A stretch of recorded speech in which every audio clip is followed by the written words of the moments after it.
या व्हिडिओमध्ये आपण शेतात काम करणाऱ्या लोकांसाठी काय काळजी घ्यायची किंवा काम करताना कशा प्रकारचं पोश्चर पाहिजे हे जाणून घेणार आहोत। शेतातली कामं ही खूप कष्टाची कामं असतात आणि त्यात प्रामुख्याने वाकणं, वाकून काहीतरी खणणं किंवा तण काढताना जोर लावून ओढणं किंवा दोन्ही पायांवरती समान भार न देता जशी जमीन असेल त्यानुसार आपल्याला उभं राहून तिथे काम करायला लागतं। ह्या सगळ्यामुळे पाठीला खूप जास्ती ताण पडतो।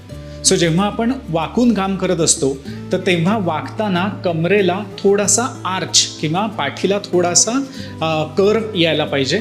तर तो कर्व आला तर आपल्या पाठीवरती खूप ताण पडत नाही आणि आपण जेव्हा काम करायला लागतो तेव्हा आपल्या हातांमध्ये पण खूप ताकद असते। जेव्हा आपल्याला हाताने काही ताकदीचं काम करायचं असतं किंवा ओढायचं असतं किंवा एखादा तण काढायचा असतो किंवा खुरप्यानी काही कापायचं असतं तेव्हा ते ज्या हातात असेल तर त्या हाताचं कोपर शक्यतो जवळ असावं आणि खांदावर उचलून ते कापण्याची प्रक्रिया करावी। हे सर्व करत असताना एक गोष्ट नक्की लक्षात घेतली पाहिजे की आपण जे खुरपं वापरतो किंवा जे कुठली अवजारं वापरतो त्याला धार असणं गरजेचं आहे आणि ती योग्य प्रकारे बॅलन्स्ड असणं गरजेचं आहे। कुदळीला दांडा जर घट्ट लावलेला असेल तर आपण जास्ती जोर देऊन जमीन खणू शकतो आणि शरीरावरती त्याचा भार कमीत कमी पडतो। त्याच्यामुळे आपल्याला कमीत कमी ताकदीमध्ये जास्ती जमीन खणता येऊ शकते।